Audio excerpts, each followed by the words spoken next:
Facebook, por favor. Listo. Bien, Súper bien. comenzamos. Bueno, pues muchísimas gracias a todos por acompañarnos en esta última conferencia. Hoy tenemos el honor de tener aquí a muchas personas. Va a ser un cierre muy bueno. Primero vamos a hablar un poquito con Marla Arce. Les platico un poquito de quién es ella. Es egresada y tesista de Ciencias Políticas por la Facultad de Ciencias Políticas y Sociales de la UNAM. Su trabajo gira principalmente alrededor de las luchas y articulaciones políticas de las mujeres en el sur global en defensa de la vida y la tierra. Actualmente lleva a cabo el taller Primeras aproximaciones a la descolonialidad y a la defensa de la vida y tierra. Y también vamos a contar con la presencia de Valesca Ruiz. Ella es abogada peruana con máster en gerencia pública por la EUSIM de España, con especialidades en derechos humanos, pueblos indígenas, género, litigio estratégico y medio ambiente. Es experta en manejar, facilitar y asesorar procesos de transformación de conflictos socioambientales y gestión para el diálogo en espacios interculturales, donde siempre busca el fortalecimiento de gobernabilidad y gobernanza. Muchísimas gracias a nuestras primeras ponentes del día de hoy y empezamos con ustedes.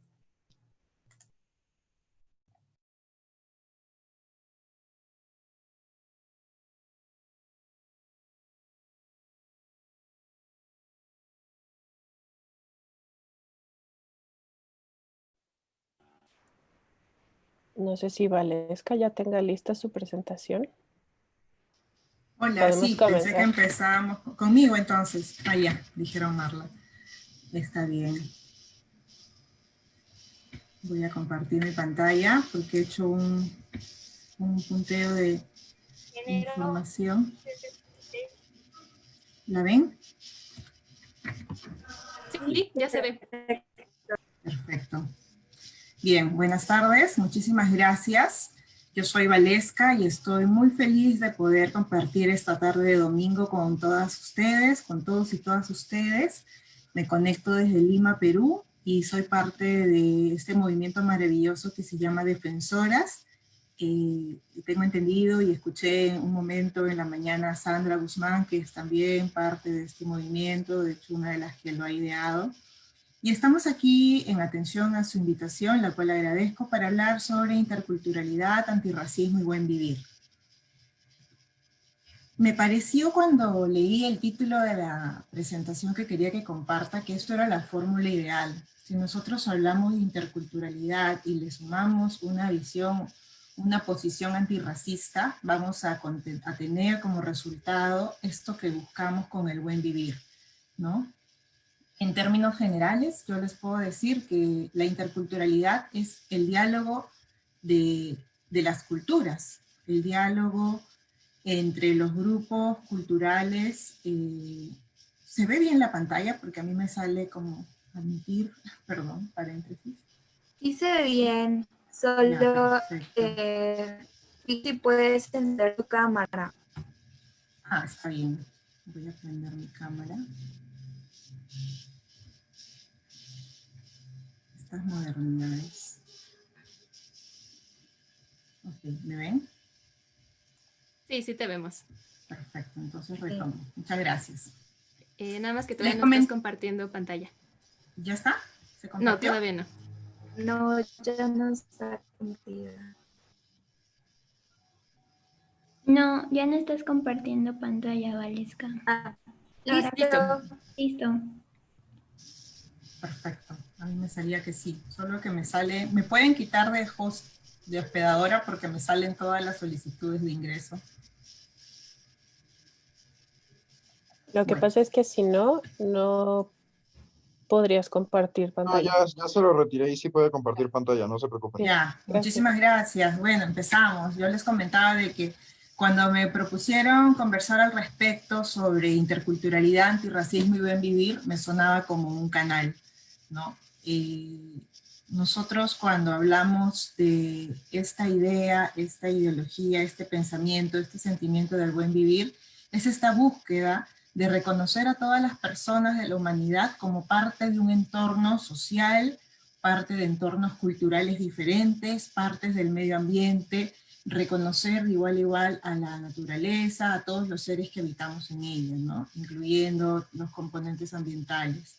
Y es posible llegar a este buen vivir si es que nosotros ponemos en práctica esta ideología de la interculturalidad tan necesaria, tan medianamente atendida por las políticas públicas, ¿no? Tan desafiante también, que es básicamente el diálogo entre las culturas, ¿no? Y le digo diálogo entre las culturas porque cuando hablamos de interculturalidad estamos reconociendo la necesidad de ver a la otra persona, al otro grupo. Uno es capaz de conversar con alguien si es que le reconoce.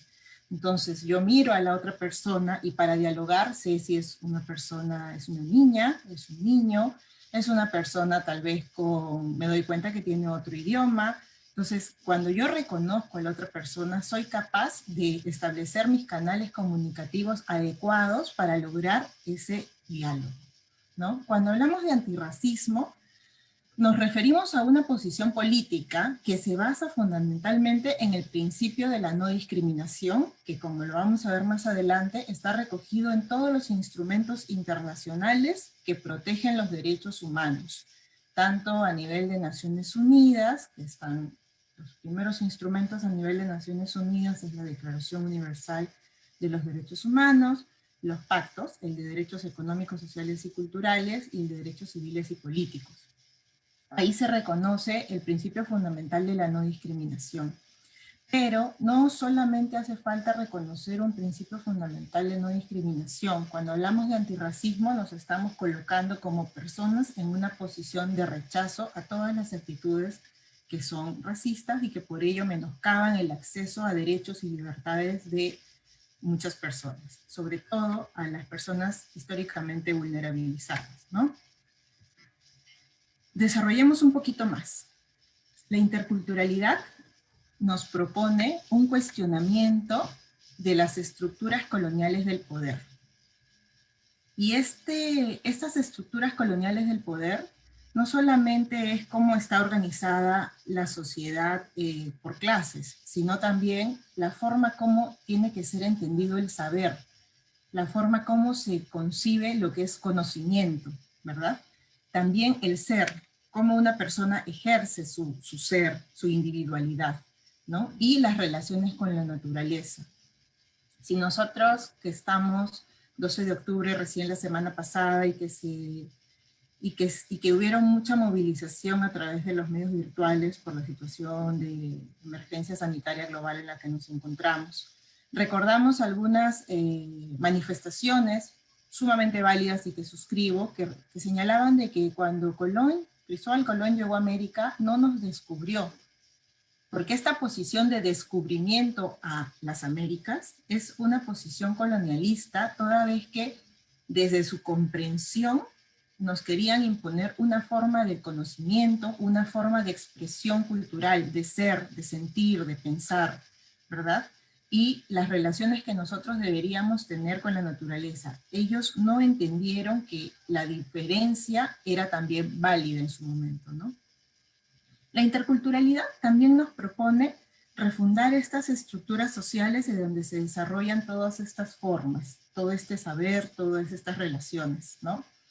También nos propone que miremos nuevamente cómo se genera el conocimiento y cómo se genera la forma de comprender el mundo, las existencias, las cosmovisiones. Es como remirar, cuestionar y dar pie a esas diferencias.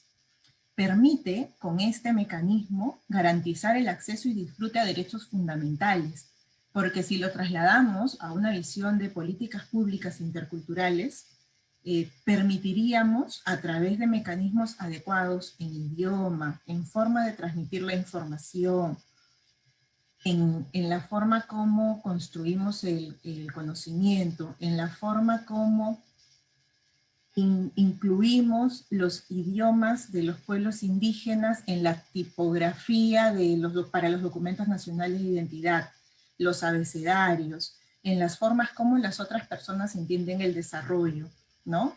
Eso nos va a permitir lograr ese reconocimiento para el diálogo, ¿no? Y esta interculturalidad que cuestiona el poder como históricamente, las estructuras de poder como históricamente se han mantenido, es un proceso en permanente construcción, ¿de acuerdo? El otro concepto, que es el antirracismo, es una postura personal, como lo decía hace un momento, ¿no? Es una postura personal y política frente a todo acto de discriminación hacia todas las personas.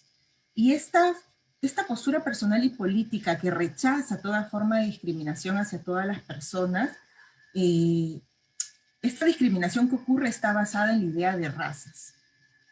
Es preciso mencionar que cuando nosotros hablamos de racismo, es una actitud que menoscaba los derechos fundamentales que existen. Sin embargo, hay quienes creemos que entre la humanidad no hay razas, ¿de acuerdo? Pero que sí se ha creído que existen las razas precisamente para generar esas estructuras de poder y con ello el racismo, ¿no? La discriminación basada en ideas de razas o cualquier otra forma de discriminación está generada por prejuicios y por los estereotipos.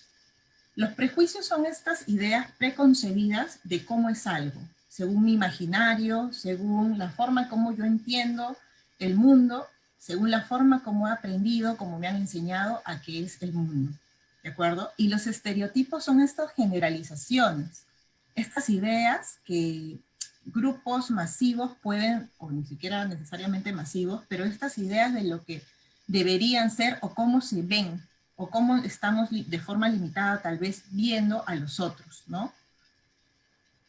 Por ejemplo, se han construido muchos prejuicios y estereotipos históricamente contra las mujeres que lucharon por el acceso a derechos fundamentales, por el ejercicio de libertades sexuales, etc. Y es algo que hasta la fecha todavía nos cuesta a las mujeres, pero entiendo que, y siento que cada vez estamos mejor empoderadas y con más actitud a cuestionar estos estereotipos que nos quieren limitar nuestros derechos y libertades, ¿no?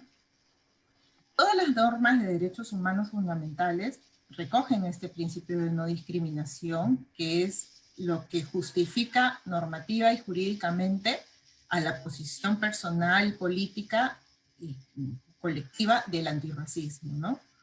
Y las dimensiones de la discriminación son social, cultural, ¿no? Institucional, estructural e individual. Quiero decir, la discriminación se puede ejercer desde la forma más individual, pasando por la institucionalidad del Estado, que a través de prácticas y políticas que brindan los servicios y las garantías a todas las personas por igual, eso es una práctica que nos limita, porque si creemos, por ejemplo, que en el Perú o en México todas las personas van a tener acceso a un servicio suficientemente con darles una gestión en idioma español, es una idea errónea de lo que es una gestión pública inclusiva, no discriminatoria, porque no todas las personas hablan el idioma español, no es lengua materna de todas, ¿no? Y también otra dimensión de la discriminación es la cultural social, ¿no? Entre ellas se pueden interrelacionar y lamentablemente ayudan a mantener estas generalizaciones que permiten las diferentes formas de discriminación, ¿no?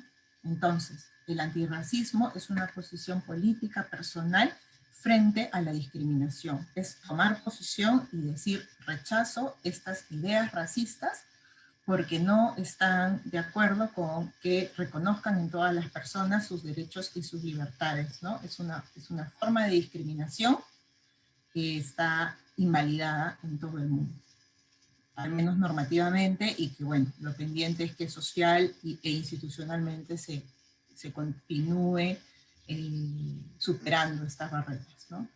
Y es preciso mencionar que también la discriminación racial está íntimamente ligada con los grupos históricamente discriminados o vulnerabilizados, ¿no? No se puede decir que existe discriminación racial hacia las personas predominantemente blancas, ¿no?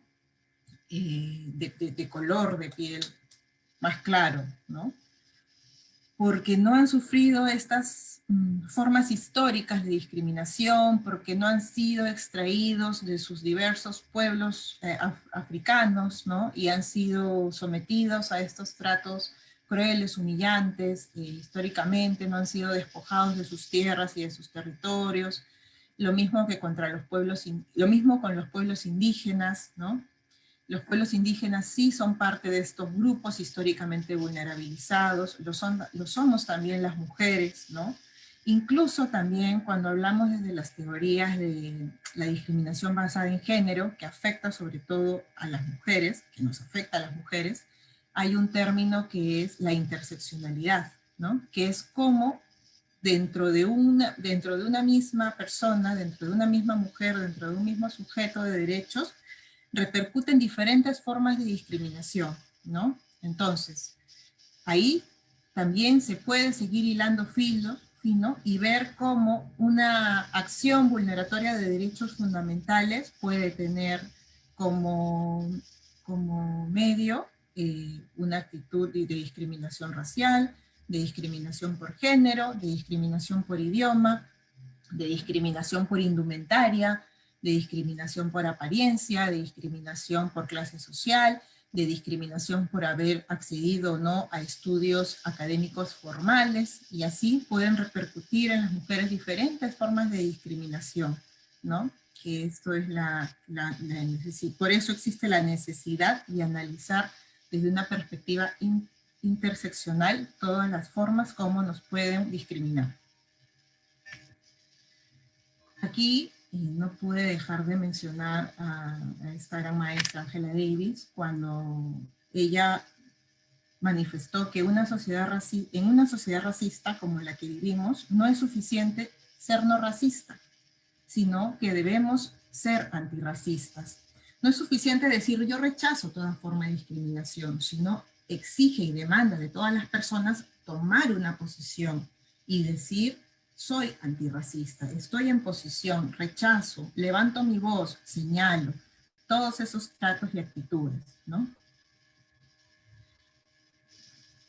Esta posibilidad de interculturalidad y esta posición antirracista nos lleva hacia esta visión de buen vivir, ¿no? Que es una nueva forma de pensar la civilización, las relaciones entre la sociedad, reconociendo a la persona como parte de un todo. El medio ambiente es parte de nosotros y nosotras somos parte del medio ambiente, ¿no? Este buen vivir, el summa causa y que ha nacido en los movimientos, sobre todo andinos, ¿no? de nuestra América, tiene implicancias políticas, económicas y culturales. Busca el cuestionamiento sobre esa forma como nos han dicho que es el desarrollo, ¿no?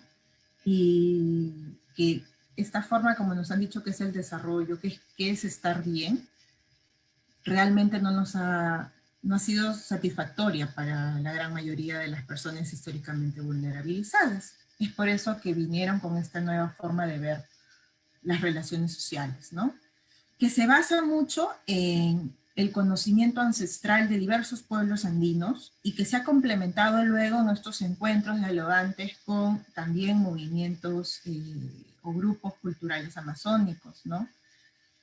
Y en ejercicio de la libre determinación, también es que se ha logrado dotar de mayor contenido y mayor sentido. ¿Qué es el vivir bien? ¿Qué es el buen vivir para cada uno de los pueblos? Porque como diversos que se reconocen los pueblos indígenas en el mundo, en nuestra América, también existen diversas formas de interpretar esa nueva forma de relación de su civilización con el entorno, ¿no?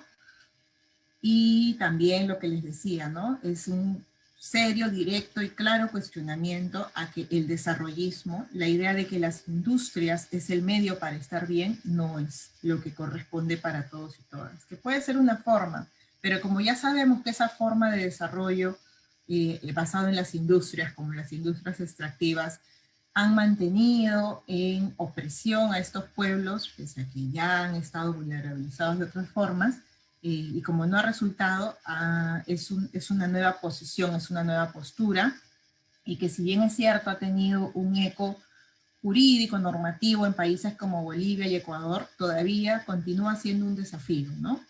Porque lamentablemente al ser una postura que choca con lo económico y nuestros países tienen unas posturas de desarrollo económico bastante fuertes, porque puede que no tengamos las democracias tan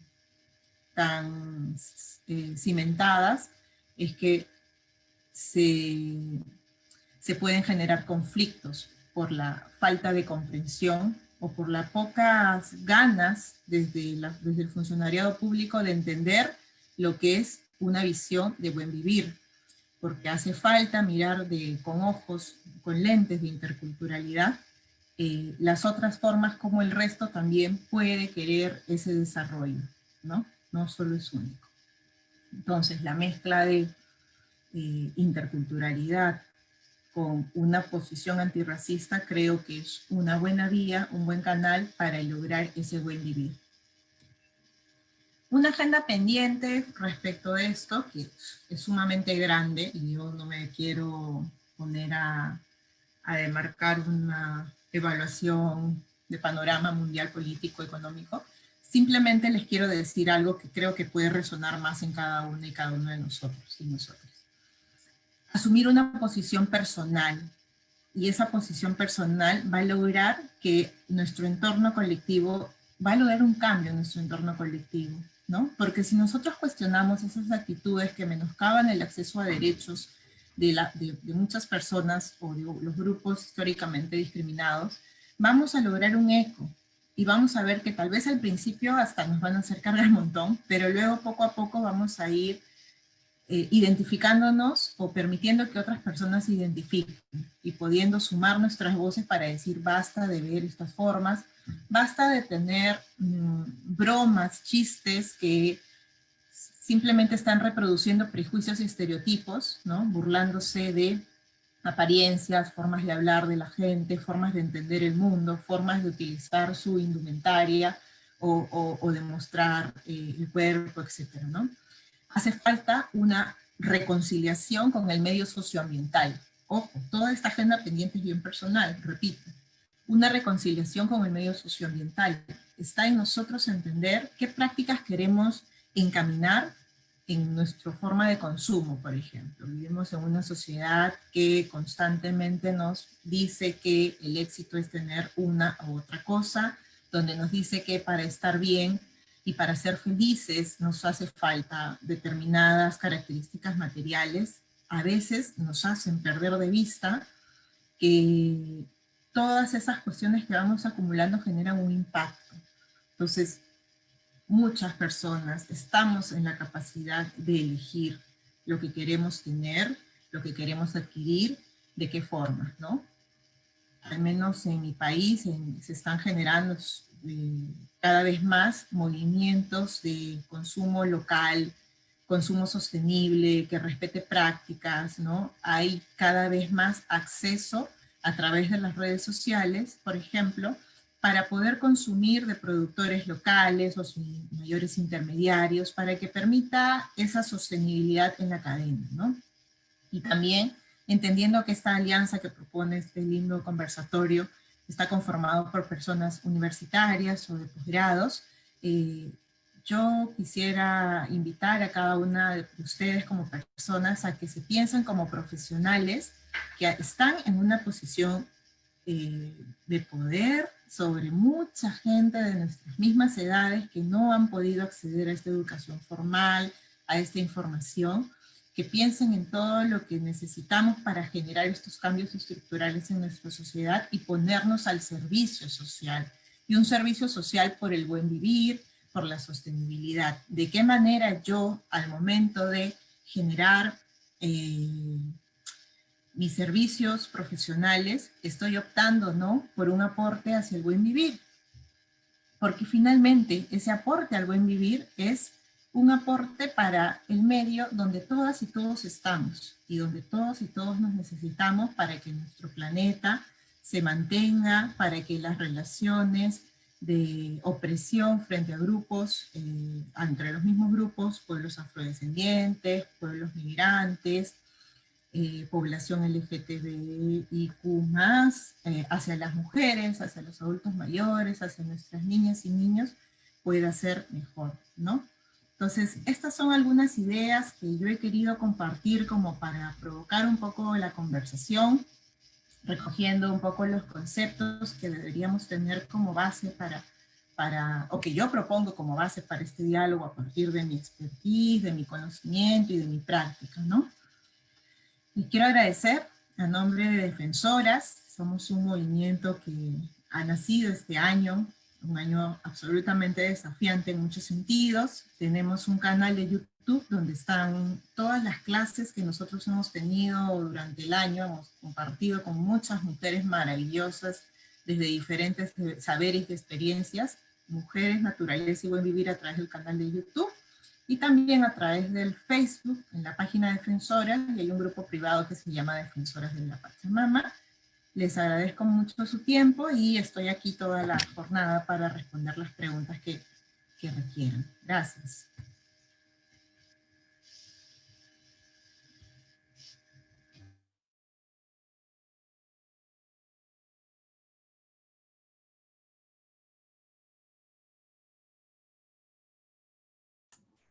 Muchísimas gracias, Valesca. Si quieren, continuamos. Sí estará por aquí Marla.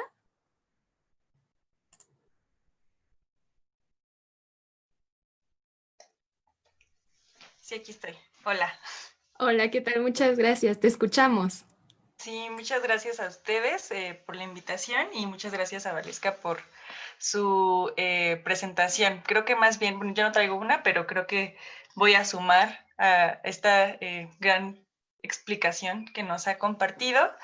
Y bueno, yo soy Marla, actualmente soy egresada de Ciencias Políticas y justo trabajo en temas de descolonialidad y defensa de la vida tierra como una posibilidad de construir articulaciones políticas en el sur global. Entonces creo que a lo largo de la jornada y todo lo que se ha compartido se liga perfectamente.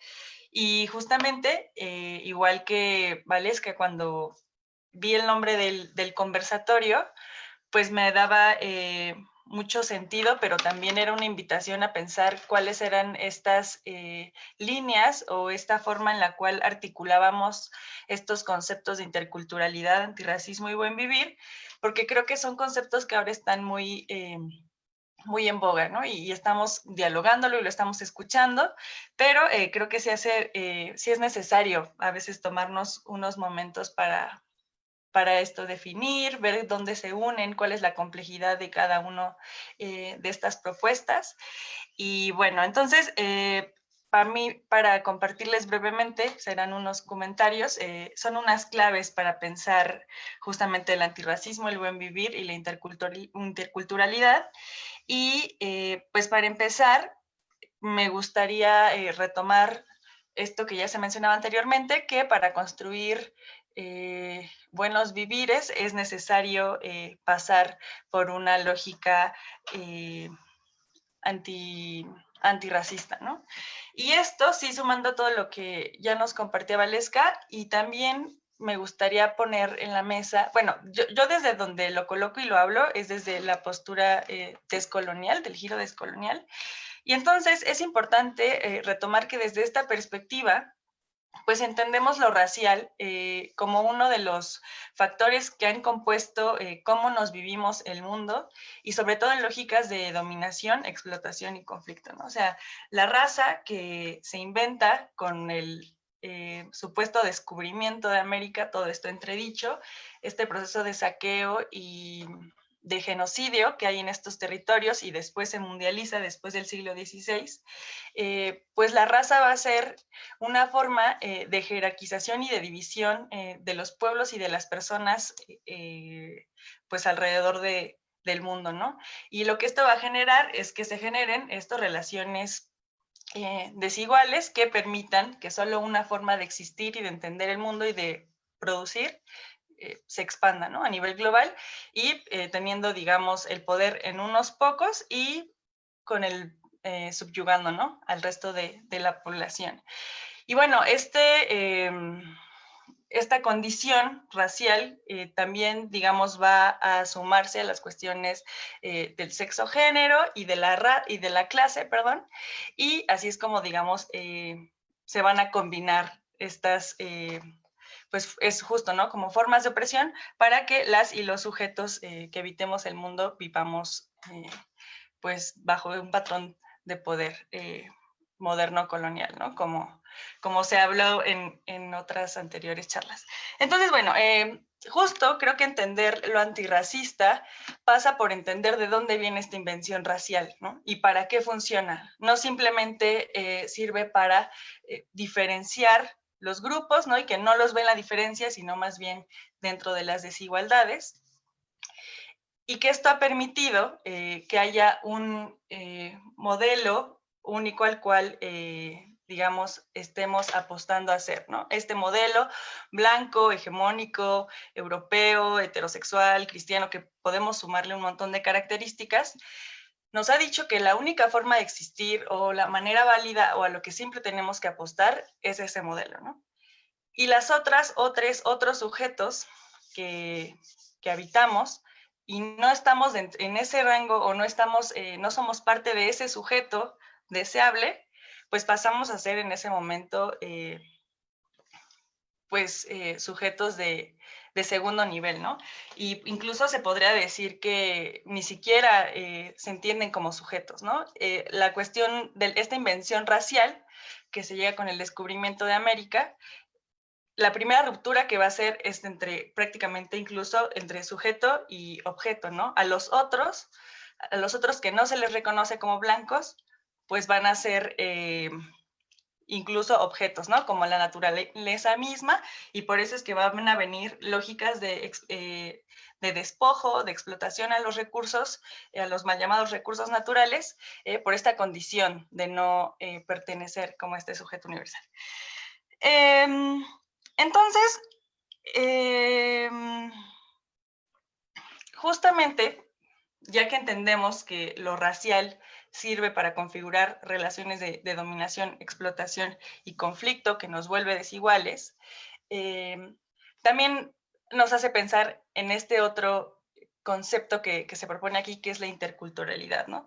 Y yo creo que mucho hemos escuchado, también se habla de multiculturalismo, interculturalidad, y justamente desde la propuesta descolonial hay una autora que se llama Catherine Walsh, y ella lo que hace es diferenciar estos términos, ¿no? Porque pareciera que en el discurso estamos hablando de multiculturalismo y está bien, interculturalidad, pero ella dice que hay que separar estas dos nociones que a veces se pueden confundir.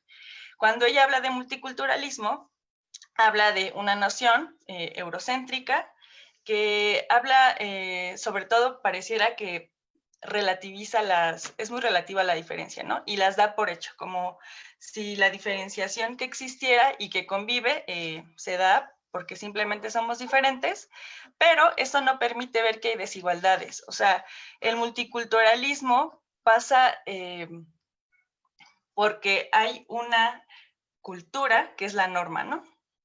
Y las otras, que parece que son como subculturas, conviven ahí. Pero la que sigue siendo la norma y la que rige es esta cultura blanca, eurocéntrica, tal, ¿no? En cambio, el interculturalismo lo que propone, bueno, dice Catherine Walsh que es un proyecto político que está en construcción, que ni siquiera es algo que esté dado, sino que se está construyendo, y pasa justamente por el reconocimiento de las otras formas de entender las culturas. O sea, si entendemos esto de la cultura como lo humano, desde el paradigma occidental, la cultura y la naturaleza están totalmente separadas, ¿no? O sea, lo propio de lo humano es artificial, o sea, es totalmente, está separado dicotómicamente de la naturaleza, ¿no? Y también creo que eso es lo que nos ha llevado a, pues, a esta crisis ambiental, civilizatoria, de sentido, que estamos viviendo como especie. Pero bueno, entonces, la interculturalidad lo que supondría entonces es construir este reconocimiento con las otras culturas, formas de hacerlo humano, que no están separadas, en este caso, de la naturaleza. O sea, no se están entendiendo como algo separado ni dicotómico, sino que al contrario, la reproducción de la vida y de la existencia está ahí, está de facto. O sea, es impensable pensar construir proyectos de existencia fuera de nuestra casa común, ¿no? De la madre tierra. Y que justamente el paradigma moderno colonial, otra de sus bases es la lógica del antropocentrismo, ¿no? Separarnos totalmente como sujetos de todo lo objeto que es la naturaleza. O sea, que es el mundo natural, planeta, universo magnífico, pasa a ser objetivizado y a nombrarse así como naturaleza, entre comillas, para verlo como ajeno, ¿no? Dejamos de ser parte de, dejamos de ser parte de, y pareciera que el sujeto y lo humano se explica por sí mismo, ¿no? Entonces, bueno, por eso hay toda una ruptura entre la racionalidad ecológica y otras racionalidades de vida. Y que aquí justamente creo que la interculturalidad que recupera esas formas otras, estos proyectos alternativos de existencia, no solo de producir, sino de entendernos y vivirnos en el mundo y explicarnos, ya va directamente a la construcción ahora sí de los buenos vivires, ¿no? Y estos buenos vivires, o el vivir bien, pues implica repensar todo, ¿no? O sea, sí desde lo individual, pero colectivamente, inclusive lo que nos mueve, ¿no? Estos grandes proyectos desarrollistas, la hipertecnologización, la hiperindustrialización del mundo. O sea, los buenos vivires nos vienen a decir que hace por lo menos 528 años ha habido otras formas de vivir armónicamente con el entorno, suponiendo que hay vínculos ahí afectivos, emocionales, espirituales, que no suponen la destrucción, ¿no? La vida de muerte que supone el proyecto de la modernidad y de lo colonial. Y entonces, bueno, estas otras claves para entender el buen vivir supondría entonces pasar por estas otras racionalidades, ¿no? Y de repensarnos el para qué, cómo estamos viviendo, para qué consumimos, cómo hacemos conocimiento, si es que se hace, cómo se comparte el conocimiento, qué conocimientos valoramos. Bueno, o sea, pasa por repensarnos en toda nuestra existencia, tanto individual como colectiva. Y bueno, entonces, finalmente, esta interculturalidad, esta capacidad de crear lazos en todo lo que incluso implique las contradicciones que pueda haber, ¿no? Tanto en los movimientos, en los grupos diversos,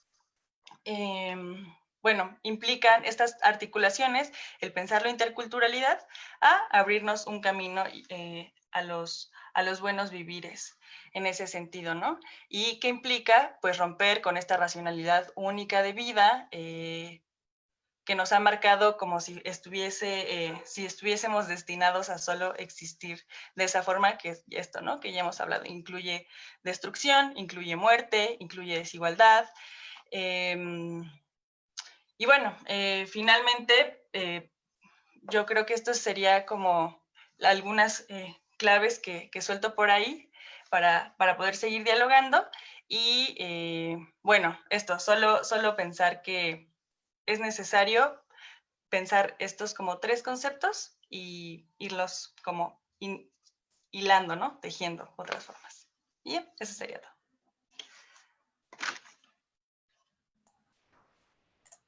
Muchísimas gracias, Marla, por tu participación.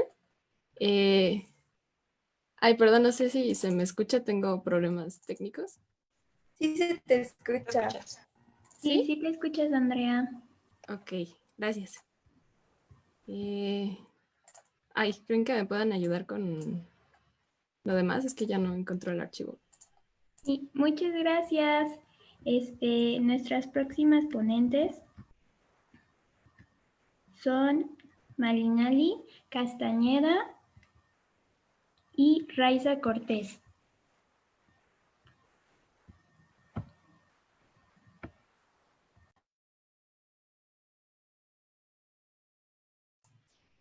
Muchísimas gracias a todos por continuar acá. Una disculpa por no tener acá el archivo. Si quieren, continuamos contigo. Bueno, cualquiera de las dos, quien quiera tomar la palabra, las escuchamos.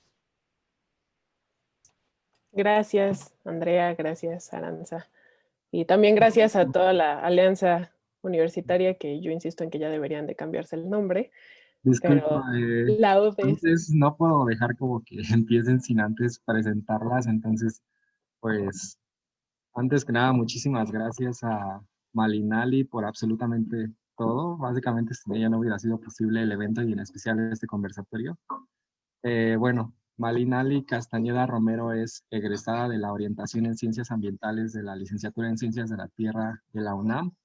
Tiene estudios en la Universidad de Antioquia, en Colombia. Fue delegada de México en la primera cumbre ambiental de estudiantes latinoamericanos en Cochabamba, Bolivia, en 2017.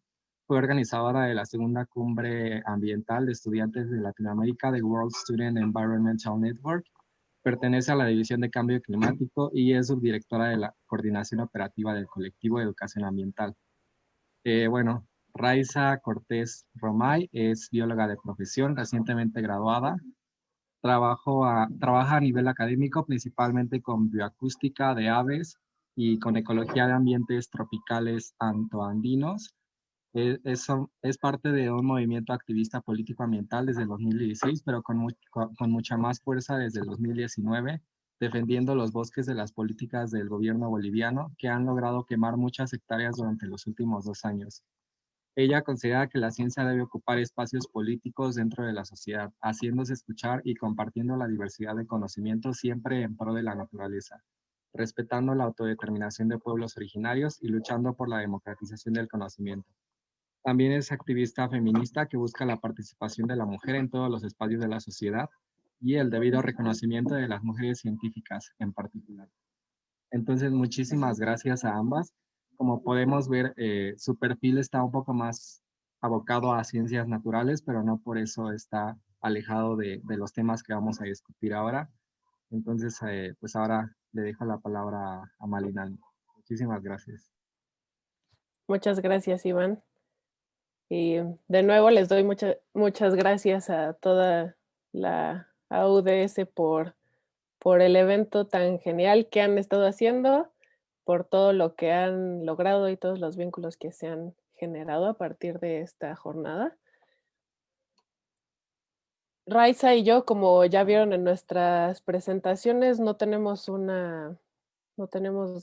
muchos estudios en la temática de antirracismo, interculturalidad, porque hay una separación que a mí me parece ilógica entre las ciencias sociales y las ciencias exactas, ¿no? Es una separación que se ha ido haciendo a partir de una visión, llamémosle cerrada, una visión en la que se busca la hiperespecialización a partir de una idea de separación de todo. Y ahí es donde yo creo que entra este punto clave de la interculturalidad y el antirracismo y los buenos vivires, porque desde hace varios siglos la sociedad, las religiones, los grupos al poder se han empeñado en separarnos como seres humanos, como humanos de la naturaleza, se empeñan en separarnos por sistemas de clases, llámese clases sociales, que nos separan por razas, nos separan y que yo tampoco estoy de acuerdo con esto mismo que decía Valesca de que las razas entre seres humanos es bien complicado verlo así. Nos separan por mujeres y hombres, nos separan por judíos y católicos y musulmanes. Es un sistema globalizado en el que nos separan por cualquier razón. Si tienes el pelo negro, si tienes el pelo rubio, si tu piel es más blanca, si tu piel es más morena. Todos estos sistemas que hemos generado, y Raiza después puede retomar esta parte como bióloga, que sí, hay ciertas categorizaciones que puede que nos sirvan para estudiar aves, para estudiar mamíferos, para estudiar la fauna en el suelo, pero en realidad, ¿qué tanto nos sirve o qué tanto nos ha servido este sistema de clasificación de seres humanos? Entre calificar una ciencia más válida que la otra, entre calificar un conocimiento más importante que otro, una lengua más relevante que otra. Yo soy fiel creyente de que para poder socializar la ciencia necesitamos también hacer un trabajo por la liberación de las lenguas, porque cada una de las lenguas tiene un peso importantísimo, cultural, espiritual, que normalmente no se puede tomar en cuenta si se traduce o si se toma en cuenta solo un idioma dominante. Entonces, regresando a esto que decía de que nos separan, pues nos van separando y poco a poco se va popularizando esta idea de que hay ciertas cosas que son mejores y son peores, o que son menos válidas que otras. Y a mí lo que me encantó de los buenos vivires, que de hecho yo empecé a aprender de esto en el evento en el que conocí a mi querida Raiza en Bolivia, fue esta percepción del buen vivir o el vivir bien desde una visión totalmente distinta a lo que yo conocía como una mujer habitante de la Ciudad de México, una de las ciudades más grandes del mundo, y que además, entendiendo todo lo que hay detrás de este concepto, podemos ver lo limitados que estamos por entender las cosas o por empeñarnos en entender las cosas desde una sola área del conocimiento. Entenderlas solo desde la biología, entenderlas solo de la geología, entenderlas solo desde la física, solo desde las matemáticas, solo desde las ciencias sociales o solo desde las ciencias políticas. Creo que como seres humanos no podemos pensar algo sin entender todo lo que le rodea, todos los elementos que nos conforman. Nos conforma una parte física, nos conforma una parte mental, emocional, espiritual, que no estoy apelando a las religiones, solo estoy hablando de la parte espiritual. Entonces, cuando buscamos entender esto de los buenos vivires, es bien importante reconocer que estos términos vienen de lenguas que no son español o castellano y que la traducción al español ni siquiera alcanza a comprender todo lo que abarca el concepto de summa causai o ahorita se me borraron las otras lenguas. Raiza tal vez me puede ayudar con eso, pero Summa camaña. Summa camaña, que hablan más de una plenitud al vivir, de un entendernos con la naturaleza, con la Pachamama, con esta relación que tenemos, no solo ser algo aparte de la naturaleza, sino ser realmente parte de la naturaleza, y como parte de la naturaleza somos un todo.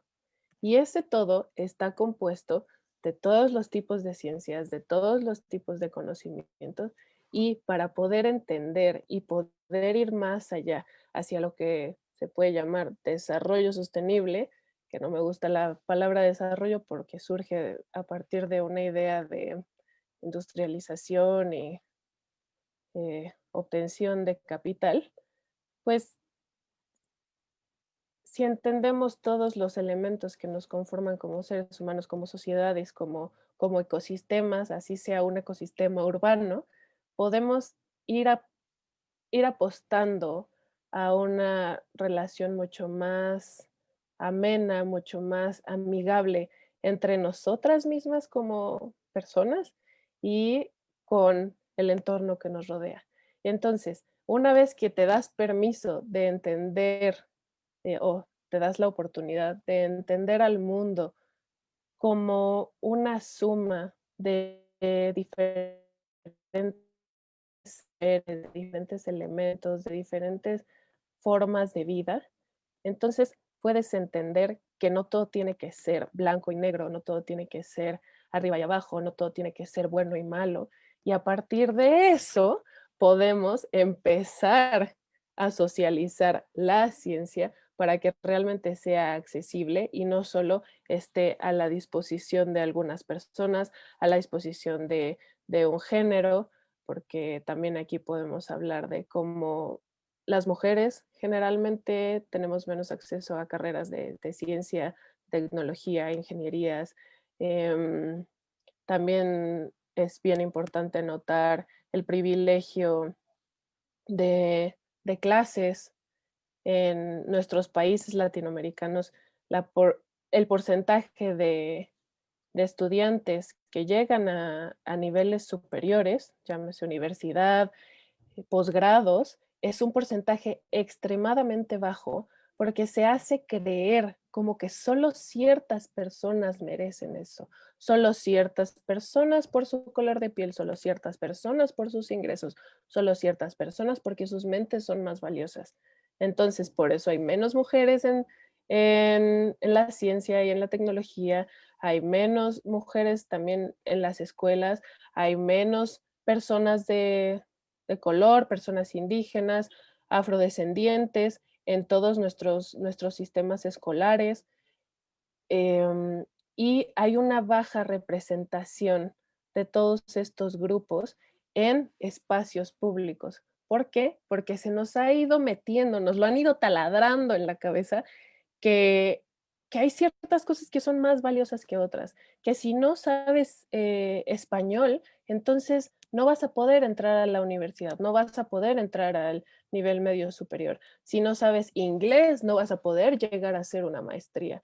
Entonces empiezan a irnos rebajando, rebajando, rebajando, rebajando para que dejemos de creer en nosotros.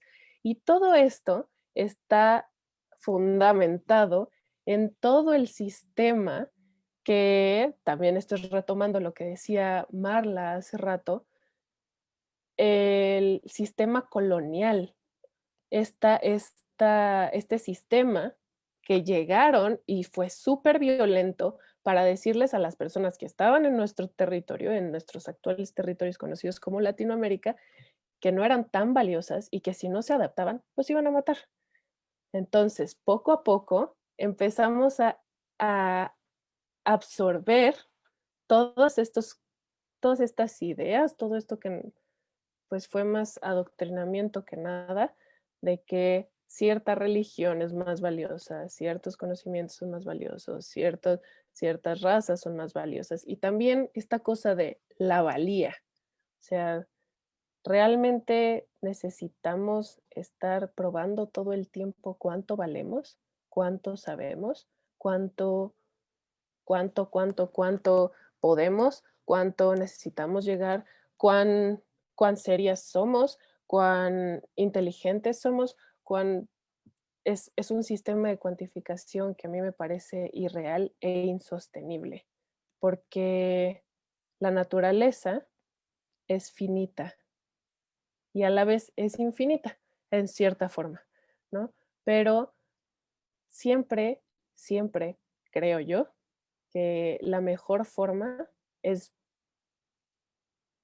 estudiar a lo que nos estamos enfrentando de todas las áreas que sean posibles, de todos los saberes que puedas integrar para entenderlo mejor y también para podernos llevar mejor unos con otros y apelar a nuestra supervivencia en un mundo de crisis ambiental. Le dejo la palabra a Raiza para que ahora ella nos dé su perspectiva como boliviana. Gracias, Mali. Aquí hay unos comentarios que dicen fan número 1 de Mali y yo también me considero fan tuya porque te conozco hace mucho tiempo y sé todo el trabajo que haces. Me presento un poco, yo soy Raiza de Bolivia y justo cuando Mali me habló a mí como que el título me sonó raro porque acá en Bolivia hablamos mucho, o sea, nuestra filosofía, nuestra teoría es el vivir bien, ¿no? Y el bien vivir es como más de la región o de Ecuador y hacia otras regiones. Entonces, en Bolivia, el bien vivir se conoce como vivir bien, que aunque parece lo mismo, no lo es.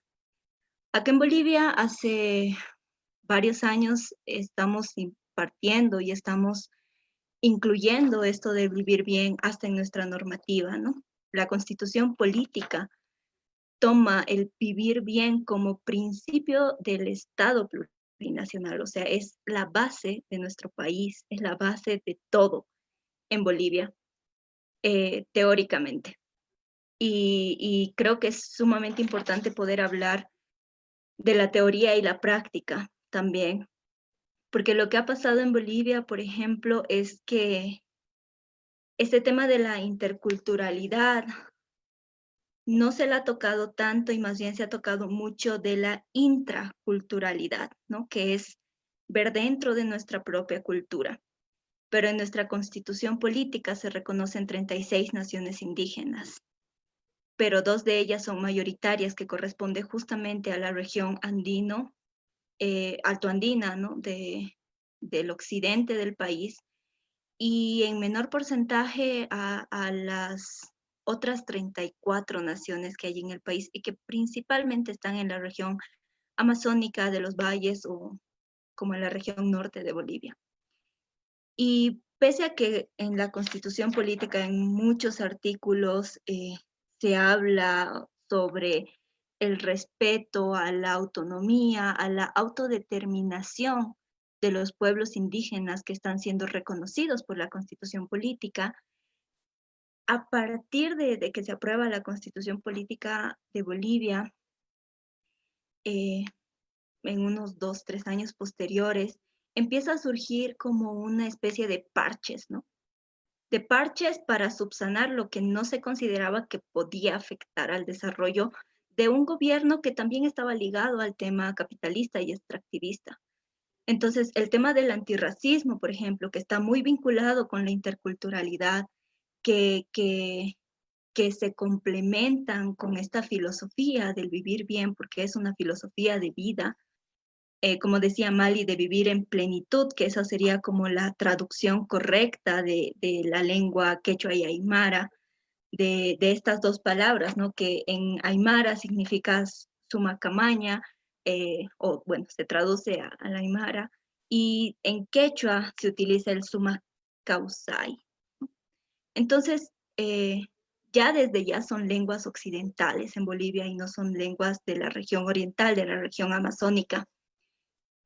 Y con el pasar de los años como que se pierde mucho el fondo de lo que es el vivir bien, del respeto a los pueblos indígenas.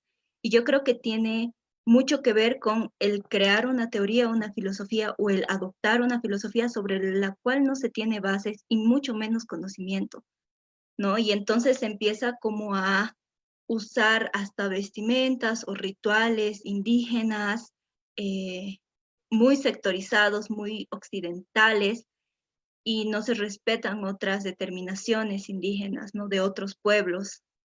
Y yo creo que esa es también como una forma que en Bolivia empezó a causar un reforzamiento de las nociones racistas, de las nociones de estereotipos, ¿no? Y una predominancia agresiva de ciertos sectores, ¿no? Y a partir de ahí como una dicotomía entre que el otro es el enemigo, o sea, nunca ni siquiera sabes quién, pero el otro, cualquiera sea el otro, es el enemigo de lo que yo estoy considerando.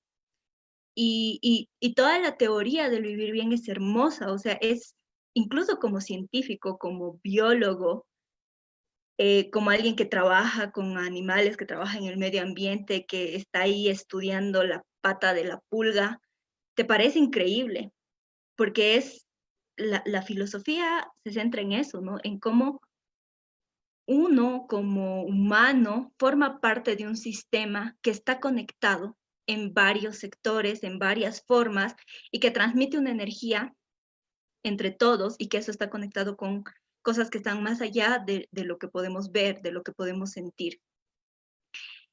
Y formar parte de ese sistema es algo increíble, y creo que es algo que en ciencias ahora se está intentando de incorporar, como por ejemplo el tema de la etnobiología, de realmente recuperar esos saberes ancestrales y entenderlos, ¿no? O sea, entenderlos desde nuestra perspectiva, que ahora está como que muy sesgada ciertamente hacia tema netamente académico, muy purista, pero que necesita ser sociabilizado y necesita ser difundido, comunicado con todas las personas en nuestro entorno, ¿no? Y mucho más con aquellas personas que desean poder entender estos factores, que desean poder entender toda esta filosofía.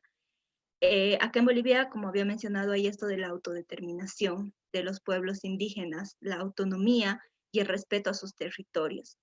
Pero ya en los últimos años como que hubo una violación hacia la misma Constitución, y se intentó usar a través de ciertos otros mecanismos legales como decretos supremos, ni siquiera leyes, ¿no? Sino solamente decretos supremos, excepciones a esta filosofía. Entonces, es como, bueno, hay un artículo que acá lo anoté, que es el 3549, por ejemplo, en Bolivia, que de manera excepcional, si una obra o lo que sea propuesto por el presidente no necesite una revisión de impacto ambiental, y se considera o se ve si el ministerio a cargo ve conveniente hacer la consulta a pueblos indígenas que podrían estar afectados, ¿no? Entonces hay como un retroceso también entre lo que fue la filosofía misma del vivir bien y lo que fueron las políticas posteriores a esto. Entonces es como hay un choque muy fuerte entre la teoría y la práctica. Y eso como que desmorona muchísimo todo sobre lo que se había trabajado, incluso el ya no ser República de Bolivia, sino ser Estado plurinacional de Bolivia, que reconoce esa pluralidad. Entonces yo creo que para poder incluir esta forma, esta filosofía del vivir bien, se necesita también complementarlo con mucha fuerza en las políticas públicas de cada país y tener esa coherencia discursiva, ¿no? O sea, en el tercer foro amazónico, por ejemplo, que hubo, se hablaba mucho de la desestructuración del vivir bien y el malvivir que estaba generando fuerza en algunos sectores, no solamente en Bolivia, también en Ecuador, en Colombia, y este avasallamiento hacia pueblos indígenas que son minoritarios, que no tienen una fuerza como otros que serían con mayor población, ¿no? Entonces yo creo que sí tiene que haber una complementación entre toda la filosofía del vivir bien, de lo que implica la interculturalidad, y me parece mucho más importante, por ejemplo, el poder complementar, y se habla también de que la interculturalidad es más como externa, ¿no? Es el respeto hacia otras culturas y el adoptar aprendizajes desde esa cultura que es externa a la mía. Y eso nos permite un respeto mutuo, nos permite poder compartir incluso conocimiento.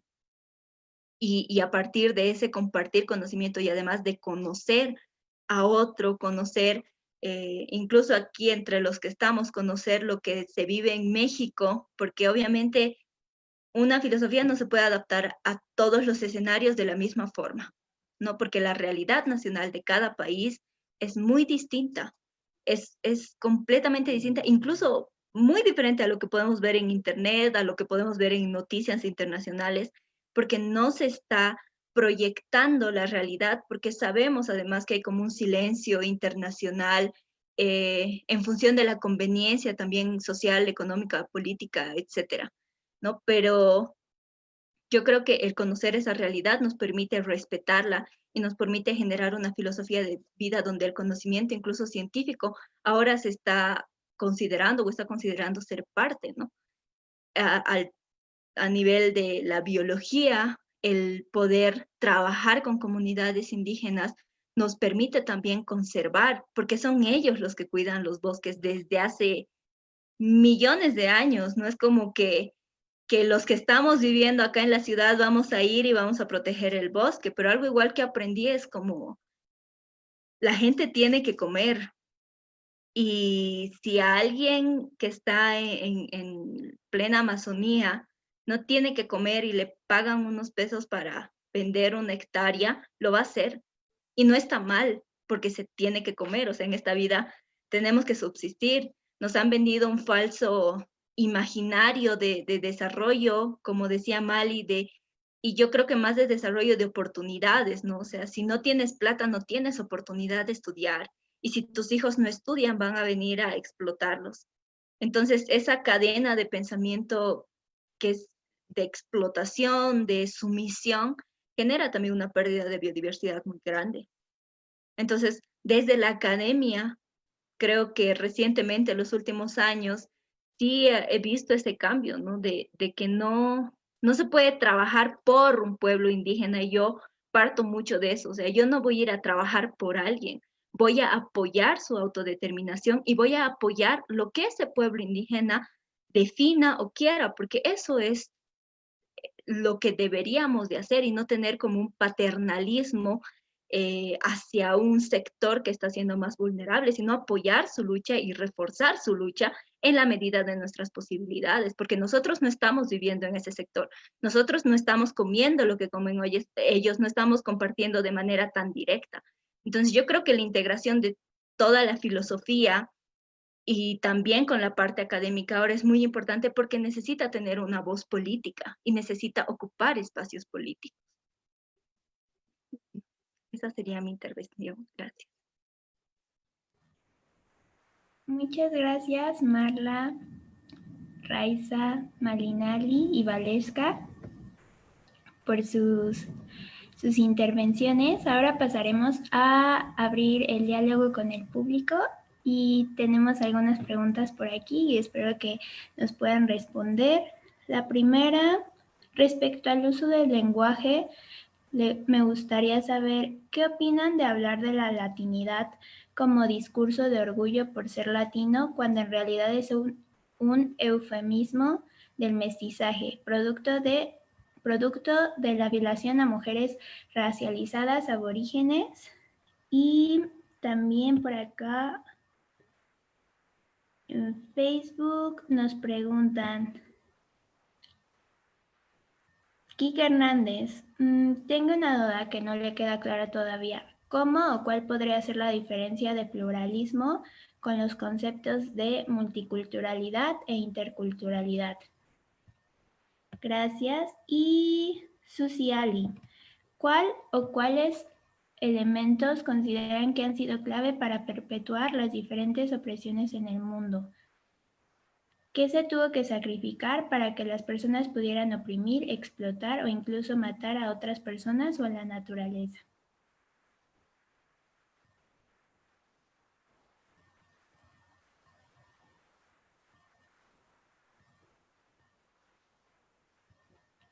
Y En pues, las primeras se no las sé dejamos. quién quisiera empezar.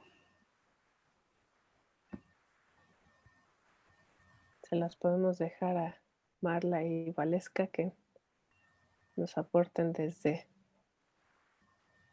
la decolonialidad y sus áreas de expertise. Por favor, Marla y Valesca. Sí. Valesca, tienes tu micrófono apagado. No sé si quieres. ¿No? Ok. Bueno, pues retomaré dos de las preguntas. La primera sobre la latinidad. Me parece muy importante que como en momentos de conflicto, sobre todo en los movimientos, si bien desde una parte crítica, desde la academia, podemos prestar mucha atención y justamente decir que las razas no existen, ¿no? O sea, no existen biológicamente, pero existen como un medio de diferenciación social que ha servido para explotar, dominar y hacer jerarquías entre los seres humanos. Creo que ha habido movimientos que han retomado ciertos términos a lo largo del tiempo en momentos muy específicos, con el movimiento de la negritud, incluso, bueno, los chicanos, las chicanas, el movimiento latino en Estados Unidos, y que creo que al final estas son nociones, no son nociones, son etiquetas, podríamos llamarlo así, desde los cuales se está enunciando, y se está enunciando la negación, ¿no? O sea, se está enunciando algo por lo cual me han dicho que sistemáticamente estoy debajo, estoy siendo oprimida, estoy siendo oprimido. Se utiliza justo esta palabra para reivindicar desde ciertas luchas, ¿no? Entonces, me parece que a veces el término de latino, pues sí, en momentos como muy específicos, o sea, geolocalizadamente, ¿no? Como la raza, también creo que estas definiciones pueden servir cuando cuando tienen un bagaje, ¿no? Cuando se está tratando de nombrar algo. Pero claro, o sea, como tú dices, al final pasa a ser desde esta lógica del mestizaje, que es muy problemática, que habla, que es en sí misma violenta, que también habla de un borramiento, al menos en México yo lo podría decir, de todos estos pueblos y naciones que existían antes, y entonces se buscó la la homogenización de todos quienes habitaban aquí a partir de un proyecto de nación y a partir de esta figura tan maquiavélica que es el mestizaje. Pero bueno, respecto a eso yo diría que es un término que se puede utilizar, que se puede llenar políticamente, ¿no? Y bueno, o sea, en ese sentido, lo latino que se reivindica desde ahí. Y en la última pregunta que preguntaban sobre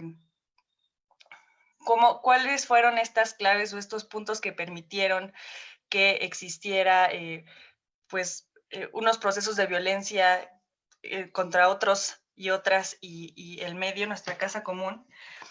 Pues lo que yo diría es que, bueno, y han pensado muchas pensadoras y pensadores, es que hay una genealogía de muerte que al final sirve para seguir perpetuando un sistema de producción, ¿no? Que se va a utilizar a partir del uso y la explotación de los cuerpos, de los territorios, y hay esta escisión, ¿no? Hay este momento, esta ruptura entre hombre, sujeto, humanidad y naturaleza. Algunos sostendrán que es, digamos, fundamental entendernos externos a, para que después sean permisibles todas estas violencias y todas estas lógicas de despojo que va a haber, ¿no?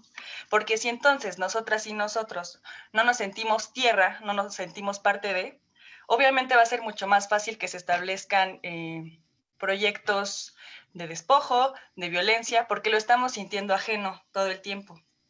Y esto no es una cosa que se inventó ayer, ni hace 100 años, ni hace 500 años, ¿no? Hay toda una búsqueda, hay una pensadora que se llama Patricia Noguera, y ella busca, así en todo el pensamiento occidental, desde los griegos hasta los modernos, Hobbes, Rousseau, tal, hace toda una búsqueda de cómo se fue generando esta ruptura, esta escisión entre la filosofía, dentro de la filosofía, entre lo humano y el resto, ¿no? La naturaleza. Y entonces yo creo que eso, el sentirnos ajenos, el no sentirnos conectados, el no ver, es lo que permite que después existan, ¿no? Se sea más proclive a que existan todas estas violencias, ¿no? El no vernos en el otro, en la otredad, en la otra, en esta casa común, pues justo rompe cualquier tipo de alianza y de lógicas de solidaridad y reciprocidad que pueda haber. Y el otro de la diferencia entre interculturalidad, multiculturalidad y pluralismo. Yo el pluralismo no estoy muy cercana, quizá las compañeras Valesca o Raiza tengan más por ahí, pero entonces, bueno, esa sería mi intervención. Bueno, si desean yo les puedo dar algunas ideas de lo que es pluri, multi e interculturalidad, ¿no? Primero que son procesos, son conceptos que se dieron en momentos históricos diferentes, ¿no? La pluriculturalidad es el reconocimiento de lo diverso, pero como ver, o sea, hay diferentes pueblos, hay diferentes formas de hablar, ¿no? Eso es lo pluri, que hay diferentes cosas. En su momento histórico eso pareció ser suficiente. Luego dijeron, no es suficiente con que veamos que hay varios, sino hay que aceptar, tolerar. O sea, tolerar no es lo mismo que comprender, ¿no? Porque tolerar es, bueno, puedo estar ahí sin una real convivencia y un real reconocimiento. Y como eso tampoco fue suficiente en el momento histórico, se dio pie a cuestionar por qué eso no funcionaba. Y es porque ambas teorías no analizaban el poder, y el poder que mantenía una dominación o una imposibilidad de convivencia o de reconocimiento dialogante, ¿no? Y es por eso que surgen las teorías de la interculturalidad como necesidad de poder entender que esas formas diferentes deben dialogar. Y no solo dialogar entre ellas y que se acepten entre ellas, sino dialogar desde un pacto común que es el gobierno, ¿no? Los gobiernos, los estados de los países que están creados finalmente para que puedan garantizar el acceso a derechos y poder tener libertades fundamentales, ¿no? Entonces, la diferencia es esa entre ellas tres, y la interculturalidad es el desafío en el que se deberían encontrar todas las formas de gobernabilidad, ¿no? Y es el medio por el cual desde las ciencias sociales se les propone a las políticas públicas que deban desarrollarse, ¿no? No solamente hace falta ahora mismo un enfoque intercultural, que ya se sabe que debe ser, pero que resulta ser desafiante porque, claro, países como el mío, por ejemplo Perú, que por muchos años no supo dónde estaban ubicadas su diversidad de pueblos indígenas, andinos y amazónicos, y tampoco afrodescendientes, ahora no solamente tienen que saber dónde están, sino dar pie a otras necesidades, de otras miradas para que las políticas públicas le permitan al Estado cumplir ese rol garante, ¿no? Enfoques de género son pertinentes, enfoques etarios son pertinentes también ahora y necesarios para que finalmente este pacto social de bienestar, que si quieren entenderlo de alguna forma también podríamos hablar del buen vivir o sus manifestaciones diversas, se dé. Es necesario tener estas entradas, ¿no? Esta adecuación, esta oportunidad, ¿no? Y un poco más hablando, después de lo que escuché de las compañeras, un poco de lo que me decía Raiza me resonaba el hecho de que el buen vivir, o el término con el cual se entienda y profundice este concepto en los diversos pueblos andinos, creo que merece una remirada desde los propios pueblos y movimientos sociales, porque el problema ha sido que cuando el Estado se lo ha apropiado, el Estado quiero decir los gobiernos de Ecuador o de Bolivia se lo han tomado, le han dado el significado que han querido. Entonces yo creo que parte mucho del movimiento social y seguramente también desde nosotros y nosotras que estamos interesados en que esa visión se mantenga clara, en mantenerse en esas actitudes vigilantes, ¿no? Y hay canales, ¿no? Hay canales porque, claro, no está mal que los gobiernos lo tomen y lo instalen como una visión de política pública, ¿no? Lo que debería hacer es que a través de los canales de participación ciudadana se exija, que ya que lo tienen como política, se exija su cumplimiento, ¿no? Entonces, hay que ver las oportunidades que esta institucionalización de los conceptos nos pueden facilitar, ¿no? Porque en Perú, por ejemplo, también nosotros tuvimos por muchos años reconocido el convenio 169 de la Organización Internacional del Trabajo, ¿no? Desde el año 95, para ser exactos. Pero ni siquiera en el año 2013, el Perú como gobierno, el gobierno peruano sabía qué comunidades, en nombre de las comunidades indígenas, que estaban alrededor del lote petrolero de Amazonía Norte, que daba el 24% de la producción nacional de petróleo, ¿no? Entonces, cuando hablamos de la necesidad de interculturalizar, hablamos de la necesidad de reconocer, y desde las políticas públicas nos referimos a esa necesidad de que los gobiernos, para que nos puedan dar una vida digna, garantizar acceso a derechos, en la diversidad como nosotros los querramos expresar, es que deba saber dónde estamos, quiénes somos, cuántos somos, ¿no? Avances hay, por ejemplo, países como el mío, ya tiene desde el 2017 un último censo, en el cual por primera vez se preguntó la identidad étnica y cultural de la gente. O sea, antes no sabíamos cuántas personas se autoidentificaban como parte de un pueblo indígena o afrodescendiente. Es en el año 2017 recién que se incluyó esta variable étnica para el censo, y que ahora más o menos sabemos dónde estamos, quiénes somos, y eso es importante, porque si antes los gobiernos locales o nacionales se podían tomar como justificación el decir no sabemos dónde están, que era insólito, ahora por lo menos ya se sabe quiénes se identifican como tal y dónde están, ¿no? Porque hay esta premisa, esta máxima, ¿no?, del movimiento de derechos, de lo que no se ve no existe, ¿no? ¿Cómo podemos exigir al gobierno políticas si es que no saben cuántos somos, dónde estamos, ¿verdad? Entonces, la interculturalidad es la herramienta idónea, porque la interculturalidad requiere el análisis de las relaciones de poder y traerlas abajo y repensar y replantear esa relación de poder. Por eso es tan importante que nosotros entendamos que un mecanismo adecuado para garantizar derechos que se reconozcan a todos y todas y a la naturaleza y a todes, debe ser implementado desde esta perspectiva. Es más bonito para los gobiernos poner el título en sus ministerios, viceministerios, políticas y directivas que implementarlo, ¿no?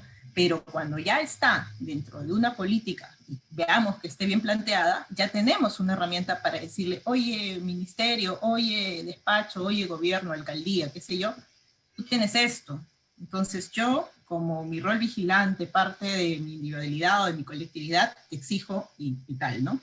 Como yo estudié Derecho, yo creo mucho en las formas, ¿no? Y yo creo de que si nosotros, y nosotras, y nosotres nos ponemos a verificar cuáles son los procedimientos que nos permite ahorita las políticas públicas para participar, nos metemos a eso y dentro de eso podemos reformularlo para que esa participación sea realmente efectiva, ¿no?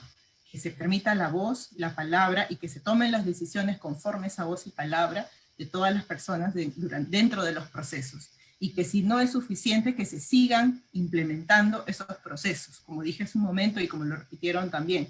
Las políticas o la interculturalidad es un proceso, ¿no? Porque finalmente está dirigida a garantizar dignidad individual o colectiva, pero a garantizar acceso a la dignidad. Y nosotras como personas, como comunidades, como colectividades, vamos a querer que siempre nuestras necesidades van a ir cambiando o van a ir afinándose con el paso del tiempo. Y tiene mucho sentido, porque los derechos fundamentales de todas las personas tienen como una de las características la progresividad, ¿no? La universalidad y varios más, y dentro de eso es la progresividad, que quiere decir que si hace 20 años era suficiente que nosotras podamos ir a votar, ahora eso no es solamente ir a votar, es también poder participar de la vida política, elegir y ser elegidas como mujeres, ¿no? Entonces, los derechos van afinándose, y se entiende como eso la característica de progresividad de los derechos fundamentales, ¿no? Entonces, lo que puede ser suficiente ahora para nosotros, individual o colectivamente, no va a ser de repente lo mismo dentro de unos años, ¿no? Entonces, herramientas y canales hay, y yo creo que es muy, muy enriquecedor escuchar estas diferentes experiencias, ¿no? Y ver cómo sacamos la vuelta de las experiencias que tenemos desde otros países y desde otras organizaciones y de otros movimientos, ¿no? Y me parece sumamente relevante darnos esta maravillosa cabida, ¿no? Porque al final la información también es poder. Y si nosotros podemos acceder a este tipo de poder para poder jalar, valga la redundancia, a nuestro molinito maravilloso, vamos a hacerlo, ¿no? Conociendo la norma es más fácil saber por dónde podemos beneficiarnos más. Y gracias. Muchas gracias, Marley y Valesca. Justo creo que este tipo de invisibilización, es decir, que los estados no sepan sobre su población indígena o afrodescendiente, también es una forma de racismo.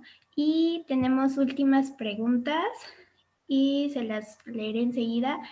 Por Facebook nos preguntan para Mali y Raiza, ¿ustedes creen que se puede utilizar el paradigma de la complejidad de la ciencia, que afirma que la división sujeto y objeto no es suficiente para explicar la realidad, se puede utilizar a favor de los buenos vivires? Esto porque creo que científicamente prueba la tesis del buen vivir, de que hay un mundo cosmocéntrico y todos estamos relacionados. Y una última pregunta. Entiendo que no solo el Estado, sino nosotros como individuos debemos alcanzar la espiritualidad y hacernos parte de la naturaleza. Exactamente cómo podríamos empezarlo a hacer. Es a través de la defensa de la naturaleza o la socialización de este conocimiento. Y por último, otra para ustedes, ¿cómo podemos accionar ante el extractivismo? Adelante, por favor.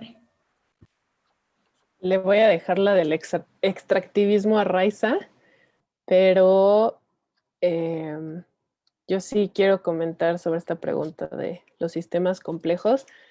Creo que una de las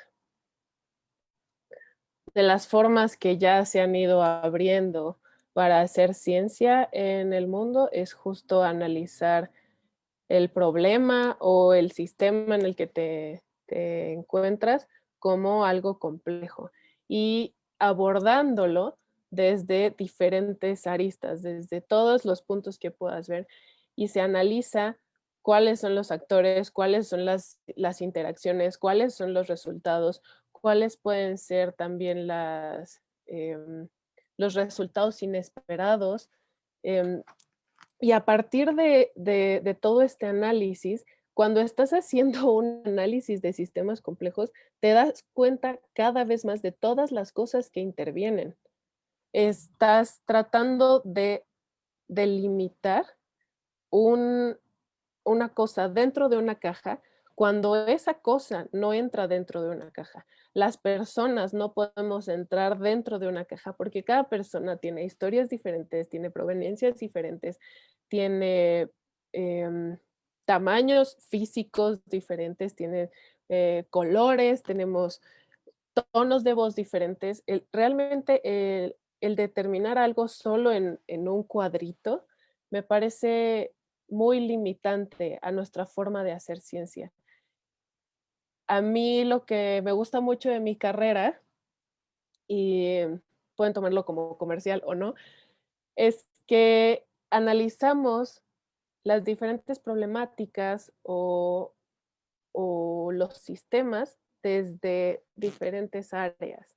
Entonces, cuando nos vamos permitiendo agregar más áreas del conocimiento a lo que estamos haciendo, vamos pudiendo tener un mejor entendimiento y vamos pudiendo hacer las cosas de una manera más amigable, por decirle de alguna forma, y poco a poco, justo a mí me llevó a estar de acuerdo totalmente con esta idea del buen vivir o vivir bien, que es que yo reconozco que yo tengo ciertas cosas que aportar, pero eso no es todo, no es todo lo que puedo hacer.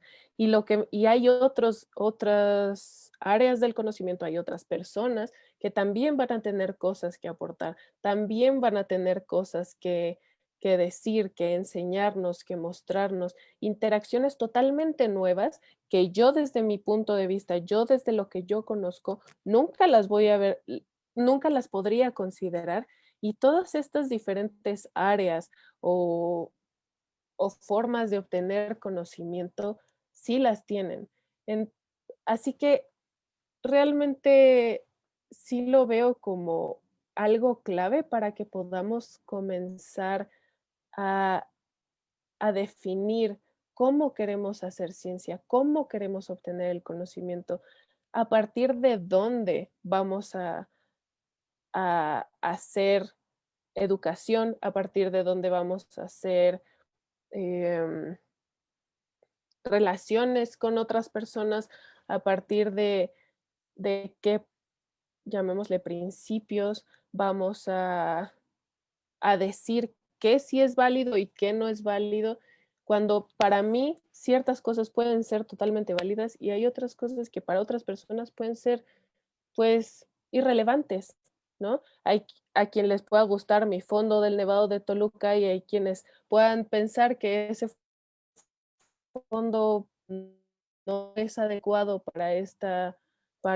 charla, ¿no? Es ahí entender cómo cada mente funciona de una forma diferente y a partir de integrar todo esto, podemos percibirnos como seres, retomando el concepto, complejos, que no están conformados solo por una cosa, por un área de conocimiento. No estamos determinados solo por el color de mi piel o por con qué genitales nací o si nací en un área rural o si nací en un área urbana, que sí, también aquí no estoy diciendo que no sea relevante notar los privilegios con los que contamos, porque es importante notarlos y, y buscar evitar replicar un sistema opresivo con otros grupos, pero poder, como dice Sagnité, abordar la interseccionalidad para que todo lo que hagamos, sea ciencia, sea educación de ciencia, que es lo que yo hago, sea el área a la que te quieras dedicar, que lo puedas hacer desde un pensamiento más amplio y no tan cerrado. Y con eso concluyo mi participación. Bueno, solamente una cosita para complementar lo que acaba de decir Mali con esta relación de sujeto-objeto en la filosofía del vivir bien que manejamos acá en Bolivia, y creo que esa es una de las diferencias que teníamos con Ecuador, con el bien vivir, o el buen vivir, perdón, es que acá se considera la madre tierra como sujeto y no como objeto. Entonces es como uno de los grandes avances que tuvimos. Y es sumamente importante, por ejemplo, para casos de condenas de ecocidio, etc. Ahora con la otra parte que hablaba un poco del extractivismo, que era la pregunta.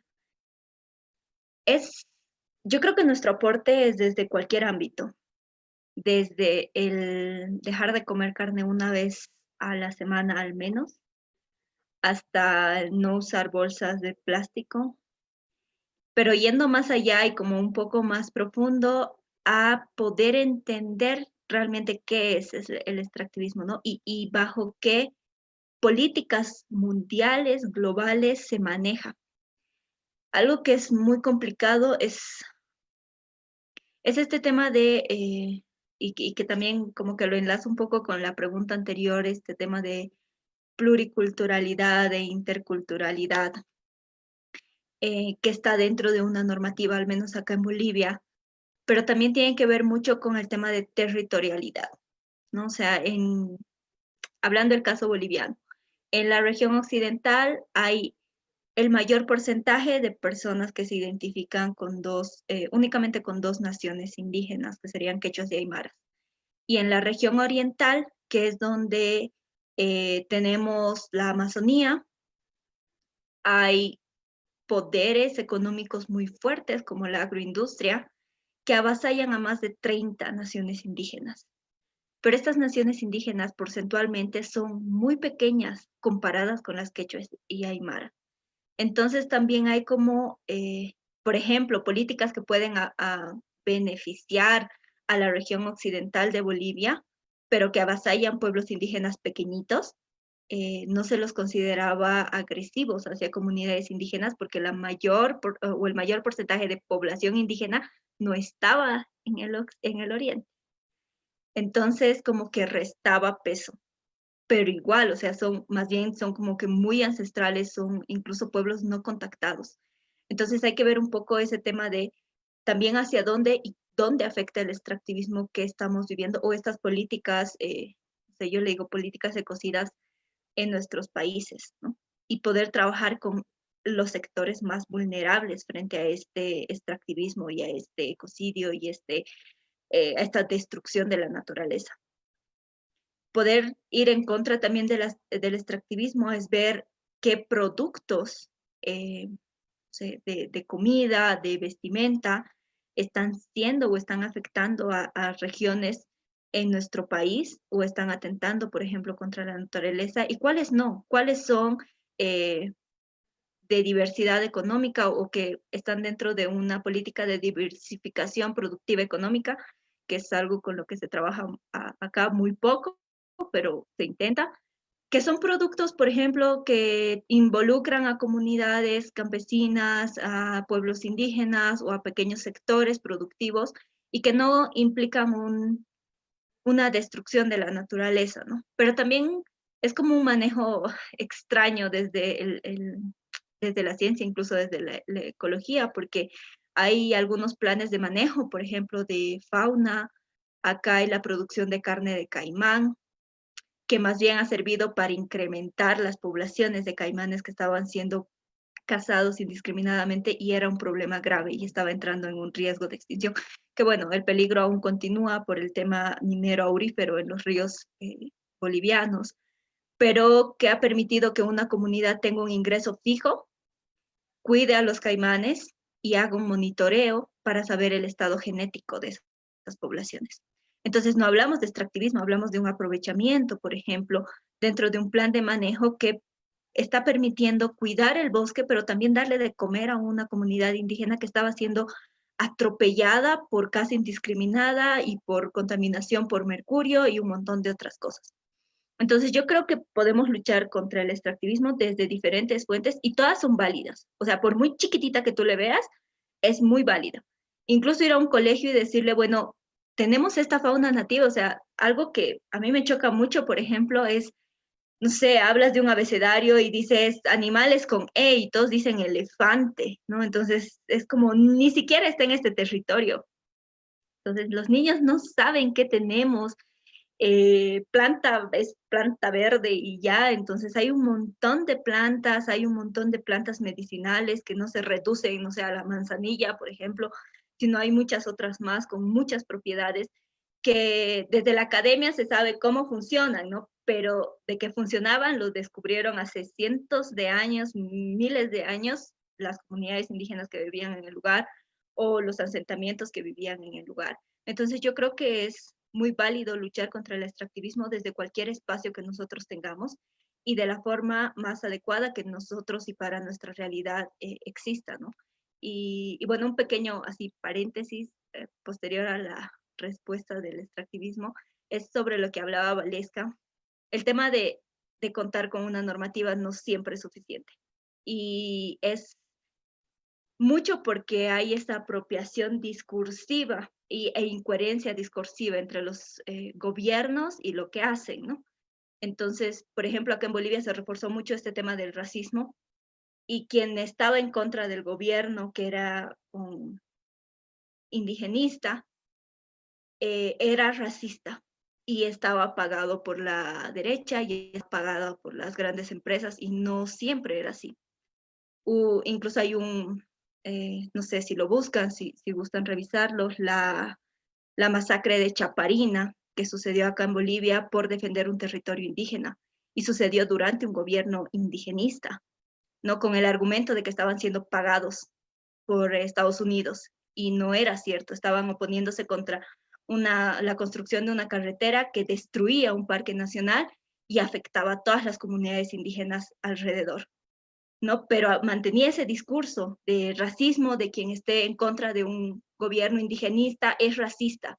Entonces, eso también generaba mucha dicotomía y fraccionó mucho a las instituciones que protegían a las comunidades y pueblos indígenas, ¿no? Y eso es uno de los muchos hechos que hubieron en Bolivia que atentaban contra pueblos indígenas desde un gobierno indigenista. Solamente eso. Gracias. Muchísimas gracias, Raiza. No sé, Valesca o Marla, que quieran complementar esas respuestas. Y justamente yo me haces pensar, Raiza querida, en qué importante es entender la complejidad de las actitudes de discriminación, ¿no? Que primero el racismo es una forma de discriminación y así como esta hay diferentes, ¿no? Entonces, es muy complejo porque no solamente se trata de un sometimiento del grupo de poder histórico, el grupo blanco, digamos, contra los no blancos, sino que también se da dentro de estos grupos históricamente vulnerabilizados. Y yo uso esa palabra y de repente vale la pena explicarlo, porque los pueblos indígenas, las mujeres, los migrantes, las personas migrantes, quiero decir, y más, no son grupos vulnerables per se, sino el contexto, el momento, la economía y las decisiones políticas los colocan en una situación de mayor vulnerabilidad para poder acceder a sus derechos fundamentales. Por eso son grupos históricamente vulnerabilizados, ¿no? Entonces es importante entender, porque por ejemplo en el Perú, en el año 2003, 2001, 2002 se instaló lo que es la Comisión de la Verdad y Reconciliación, que es un documento histórico sumamente importante de memoria de nuestro país, donde se ha descrito de los años 80 al 2000, cómo fue el proceso de violencia política, ¿no? ¿Cuáles fueron una de las conclusiones de este informe? Que a raíz del racismo, que está profundamente arraigado en la sociedad peruana citadina, se llegó a perder, personas desaparecidas son más de 15.000, y personas que han sido afectadas en sus derechos a la integridad, a la vida, han sido casi 70.000, según el reporte de la Comisión de la Verdad, ¿no? Y Reconciliación, que es un documento histórico y que nos narra que el racismo no era así de blancos a no blancos, sino que era sumamente complejo y que personas incluso del mismo entorno y del mismo espacio tenían estas actitudes discriminatorias. Y me ha pasado y nos ha pasado a cualquiera de las personas, por lo menos de mi edad, que podemos conversar al respecto. Todos y todas hemos tenido en algún momento una actitud discriminatoria hacia nosotros que ha menoscabado nuestros derechos. Así como todos y todas hemos tenido una actitud discriminatoria frente a otra persona, colocándola por prejuicios o estereotipos en una condición inferior. Entonces, hablar de la discriminación es sumamente complejo y a la vez requiere analizar de que cualquier acción que vulnere los derechos humanos de cualquier persona o de su colectividad tiene dentro de una de las causas alguna forma de discriminación. Si ustedes quieren explorar un poco al respecto, pueden verificar los casos que se ven ante el Sistema Interamericano de Protección de Derechos Humanos. Cualquier caso que está ante el sistema, analicen la causa y van a verificar y comprobar de que una de las causas por las cuales se vulneró ese derecho era alguna forma de discriminación, ¿no? Es sumamente complejo y por lo tal es sumamente necesario asumir posición, como decía Angela Davis. No es solamente frente al racismo decir no soy racista, sino asumir una posición antirracista, que levante la voz y que señale todas esas actitudes, porque aporta a que se vayan quedando atrás, ¿no? Y si estamos en una visión de mirar hacia el futuro, los objetivos de desarrollo sostenible que tenemos, que son muy bacanes y son muy bonitos y que se siguen explorando y que sirven de guía para nuestros países, uno de sus principios es que no se quede, ¿cómo es? No se quede nadie atrás, ¿verdad? Que nadie se quede atrás. Entonces, estamos hablando de no discriminación otra vez. Revisemos en algún momento, si tienen el interés, todos los pactos de derechos internacionales, de derechos humanos internacionales, hablan de la no discriminación, es fundamental.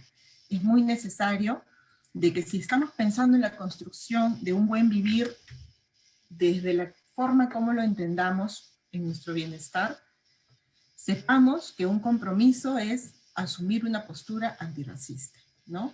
Que un medio para lograr esto es una actitud intercultural, porque no podemos dar pie a interculturalizar si no dejamos atrás pensamientos prejuiciosos, generalizaciones, desinformación. No va a dar pie al reconocer el diálogo si mantenemos este tipo de actitudes. Entonces, yo por eso reitero con lo que empecé, ¿no? Cuando me proponen hablar de interculturalidad, antirracismo y buen vivir, a mí me parecía la suma de los dos para lograrlo, ¿no?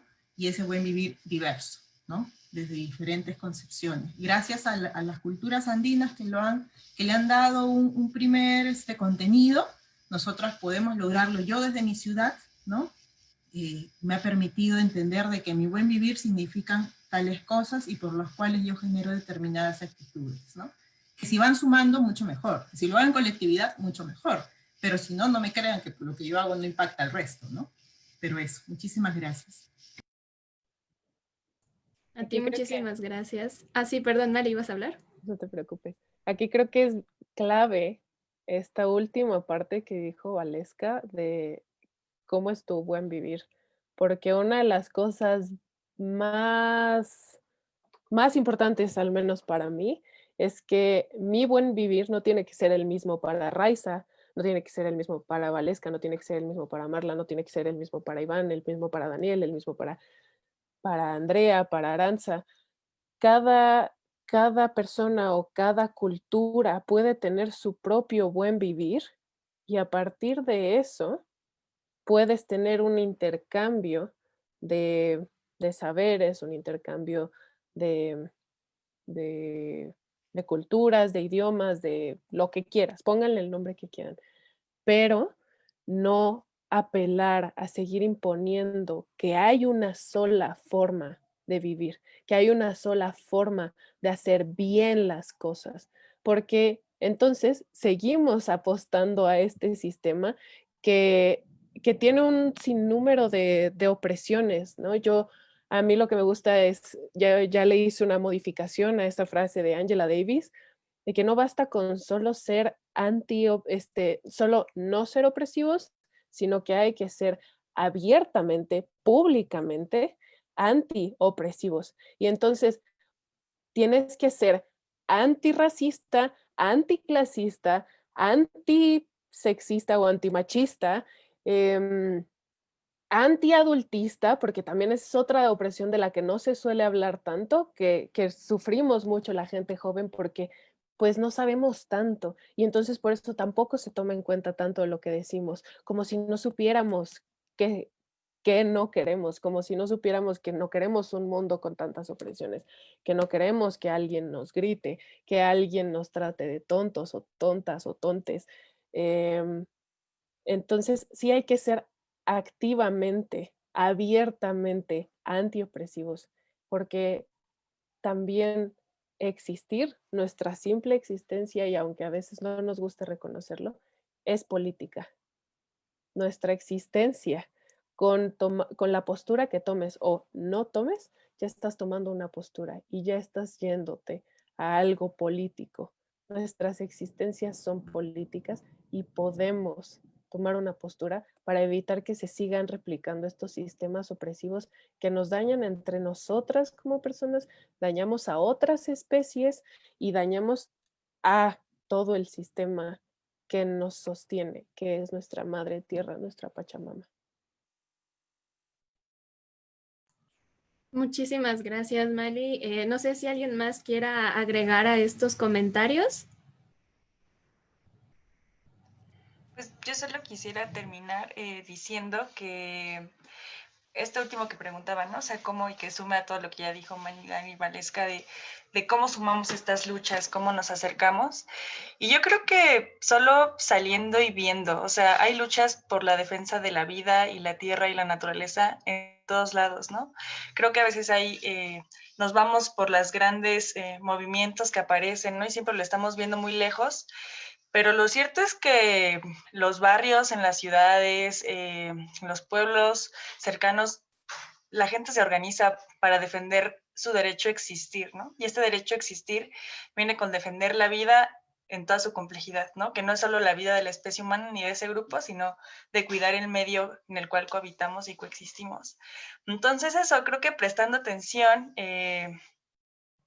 y creo que sí, hacerlo colectivo, ¿no? Sumarnos, no tenemos que irnos, no sé, a Chiapas para defender a la madre naturaleza, o sea, de verdad, todos los rinconcitos, solo porque no nos vemos, pero están, ¿no? Ahí estas semillas están por todos lados.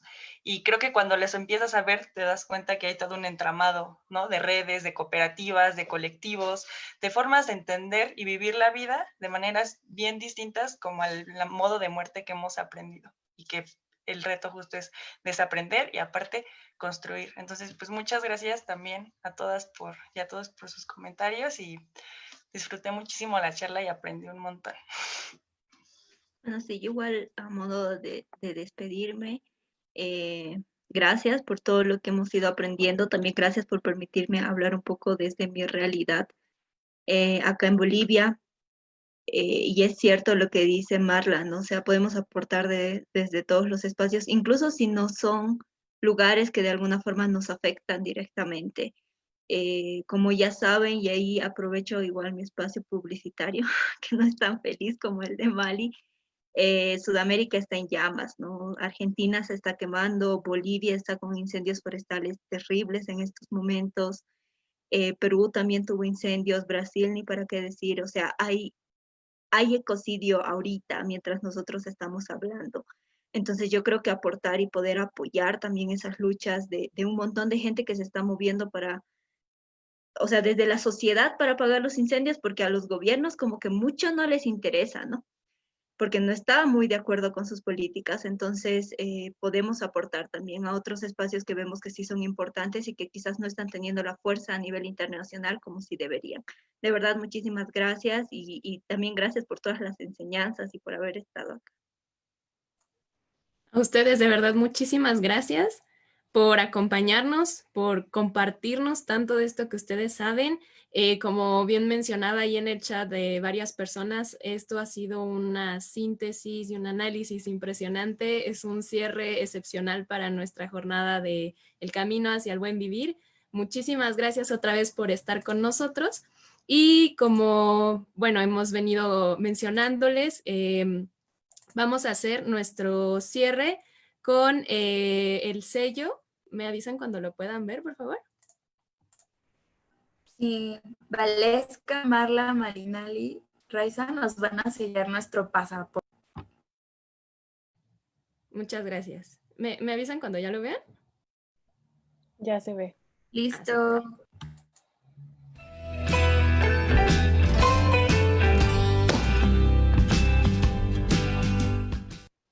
Y pues bueno, muchísimas gracias a todos ustedes por estar por acá, por acompañarnos durante la jornada. Aquí termina la jornada virtual Camino hacia el Buen Vivir. Este es nuestro mapa general. Ya recorrimos todas y cada una de estas islas y si bien termina aquí este evento, pues es apenas el inicio del cambio, ¿no? Muchas gracias por seguirnos durante estos 5 días. Hemos aprendido muchísimo de todes. Y pues bueno, nada más queríamos platicarles un poquito de cómo va a estar la dinámica de premios. Nos tienen que enviar sus pasaportes. Entonces, primero junten su pasaporte con fotografía y datos, como está acá. Por ahí varias personas nos lo compartieron desde sus perfiles y cuentas. Y ese es precisamente el que nos tienen que enviar por correo, así como todos los sellos que hayan obtenido durante el viaje. El segundo paso es que envíen el correo a outs2030@gmail.com En el asunto, por favor, escriban pasaporte, el número de sellos que están enviando y su nombre.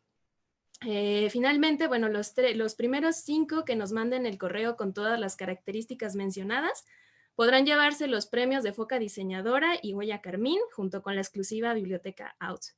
Pero les tenemos otra sorpresa porque vimos que hubo muchísima gente que estuvo participando muy activamente y pues nos faltarían premios para darles, así que decidimos que no se preocupen si no tienen 5 sellos, con que tengan uno y nos lo envíen junto con su pasaporte, como lo mostramos acá, con su foto y sus datos. Les estaremos regalando la exclusiva Biblioteca Out, todos los textos que mencionábamos por ahí en la guía del viajero, junto con muchos otros que también hemos ido sumando poco a poco, van a estar aquí en esta biblioteca y se las vamos a regalar. Solo tienen que enviarnos un correo, como les mencionaba acá, con pasaporte, número de sello, su nombre y adjuntando las imágenes, por favor. Sin más que añadir, nosotros somos Outs, próximamente cambiaremos el nombre, cambiaremos también nuestra imagen, porque este viaje también nos demostró mucho de cómo nosotros nos tenemos que adaptar a nuevas perspectivas. Pero de nuestra parte es todo. De verdad, muchísimas gracias a todas las personas que nos acompañaron en este camino. Nosotros somos jóvenes universitarios que estamos aprendiendo junto con ustedes. También tenemos cosas que decir y por eso decidimos hacer este evento, para dar un espacio de plática y convivencia entre todos. Y también mencionarles que si quieren sumarse a Outs, ya sea como alianzas, como ya hemos venido trabajando durante esta jornada, o como miembros de Outs, también pueden unirse, mándenos un correo. Estamos buscando apoyo de cualquier disciplina, la verdad es que falta muchísimo apoyo de todas las áreas, pero de verdad que mil gracias por acompañarnos durante todo este viaje. Ha sido un gran placer contar con su presencia y nos estamos viendo muy pronto. Muchas gracias. Hasta luego. Hasta luego. Gracias, Valesca, Marla, Malini, Raiza. Me gustó mucho. Felicidades. Gracias. Gracias a todas. Muchas gracias. Ok. Entonces dejamos de grabar en Facebook.